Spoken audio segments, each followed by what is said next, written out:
The Couch to 5K, a program that was first invented, I believe, in 1996 by a man named Josh Clark. But what actually is it? From research I did, I found out that a man named Josh wanted to help his mum get into running. But obviously, being a novice himself, he had no idea what to do. So he came up with this very simple and straightforward running plan that would increase in intensity over the weeks. And it was beginner friendly and can help anyone who's never run before or is fairly new to running run from couch or start from a couch and progress all the way up to running a 5K with beginner friendly training plans, all structured and set out in a way that anyone could start it, follow it the whole way through, and eventually run a 5K. Well, to put it simply, I have been on runs in the past and I have always been fairly inconsistent over the years. I quite enjoy running myself, but having never really showed a strong level of consistency in terms of going on runs, I've never achieved a 5K. Actually, that's probably not true. I have run 5Ks in the past when I was fitter, and I want to be able to do that again now in the present day. So what I'm doing is I'm starting all the way from zero and working my way and building my way back up to running a 5K, starting all the way from week one. So the idea behind this series is I want to try and keep it as raw and authentic as possible. However, having already been on my first run, I can't give you my post-run thoughts because I ran quite a few days ago. So I try and recall exactly how I was feeling at the time and how I felt after the run and just try and keep it as real as possible. So that's the kind of idea I've got in mind for this series. And hopefully I stay consistent the whole way through and actually complete the program and just document my entire journey, starting from the very bottom and working my way all the way up to a 5K. So in terms of how the run went, I'll try and include a few clips here and there that show me actually going on the run to show I'm not just completely BSing and I actually have done it. And at the end of my little discussion, I'll throw a screenshot of my actual run and the distance and everything that I got from Strava. And if you're not familiar with what Strava actually is, it's like a sort of running training app that allows you to track all your metrics when it comes to running. So it will track things like how long you've run for, the distance you ran for, the pace, and all other kinds of metrics. It's quite helpful if you're someone who's starting out and you have no idea how to track your progress. Strava is a great way to do that. And it's what I use. And it also, a great benefit is that it's completely free.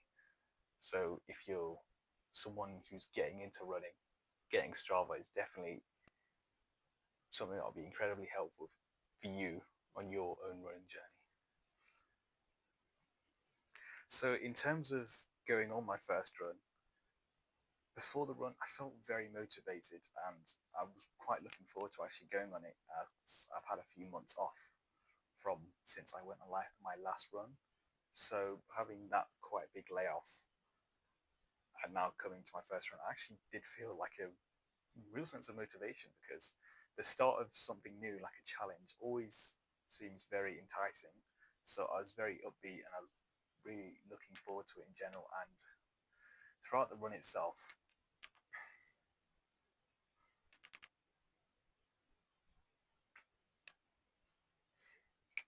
it was fairly straightforward. As I have been on runs in the past, I'm quite used to the feeling of like your heart rate starting to build up as soon as you go on your first run and a little warm up prior to that. And obviously the split between running and walking.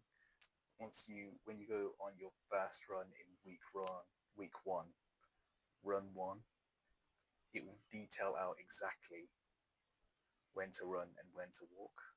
That's incredibly helpful if you're using the Couch to 5K app, which I should have mentioned earlier, as that is what I will be using to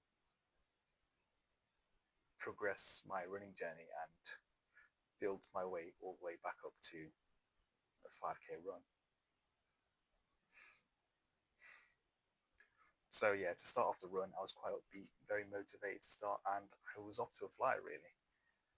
I was moving very smoothly. I did a nice warm up prior to it, which I researched from YouTube, just some very basic warm ups to get my body warm and ready to start running, which is very, very important. If you're someone who's new to running or you've never run before, warm up is incredibly important so you don't accidentally injure yourself or pull a muscle, because those can be incredibly painful. So starting off the run, I felt quite comfortable. I was running, not really running, I was kind of jogging at a slow, manageable pace, and that's what you want to be doing if you're first starting out. Don't go full pelt straight away, because you're likely going to gas yourself out and not have enough energy to complete the run. So go slow to start. And if you start to get comfortable with the pace, you can start to pick it up a little bit. But if you're starting out for the very first time, don't even worry about how fast you're going. It really doesn't matter. Just the fact that you're going outside your house and running is a pretty good feat in itself. So don't be too concerned with not meeting a specific metric, not being quick enough yet, or not being able to run a 5k yet. You've still got a long way to go. Don't compare yourself to people who already run 5Ks, or maybe people who are fitter than you. Your circumstances are likely to be different to anyone else's. So don't try and compare yourself to others. I mean, you can in like friendly competition, but your circumstances are likely to be different to theirs. Hence why it's probably difficult to draw comparisons. If you've maybe got a friend who's fit and active in running and you want to get into running as well, comparing yourself to them is probably not a great idea, because you start to just feel down on yourself, and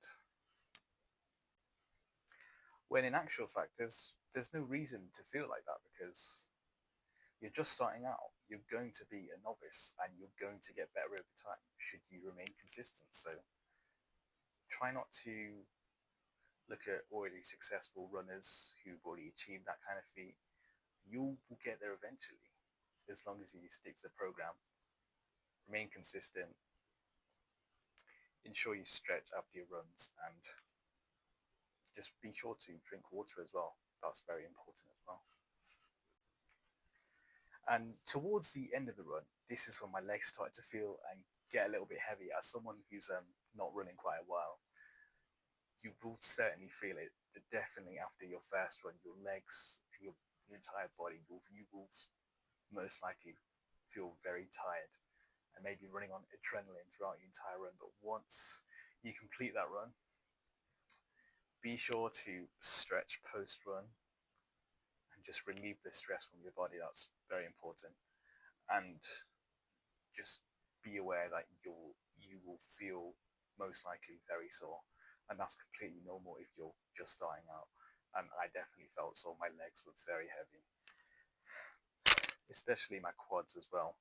So ensure that you stretch them out as soon as you can after your run, maybe just as you get home or maybe after you shower. Anytime then is perfectly fine. But one thing I will say is, after completing that run, I did feel a great sense of accomplishment, because despite me having successes before, I can't I can't match those successes yet, because I'm not where I was a few years ago. So having been able to get out and do a run today is a win. It's a small win that I can say I've done today. And I did feel like a good sense of accomplishment. I've just said that. I felt a sense of accomplishment because I've been out for my run and I completed it, and I didn't stop once. I stuck through the entire running split, which I'll show in a second. I'll show like a little screenshot of what I was actually doing on the run and like how it's spaced out. and what my run actually looks like as well. And I'll show you a screenshot of what my actual running performance looks like on the Strava app I mentioned earlier, and it will show you all the little metrics, such as I've mentioned this before, like how long you run for, the distance, and also your pace as well. So you can look at where you are right now, and you can compare this to maybe a few weeks or a few months time once you end up being able to run a 5k, and then you can look back at it and sort of see how much progress you made from your very first run to actually running a 5k in itself, which will prove to be an incredible feat once you achieve it. And I am definitely looking forward to my next run because of how well this one went, despite feeling quite rough and sore after the actual run itself. I was proud of the fact I did it, because it's been quite a while since I've last run, so starting from the bottom and building my way back up is the way to go in my opinion, and that's what I'll be doing throughout this entire series. Always remember, slow motion is better than no motion.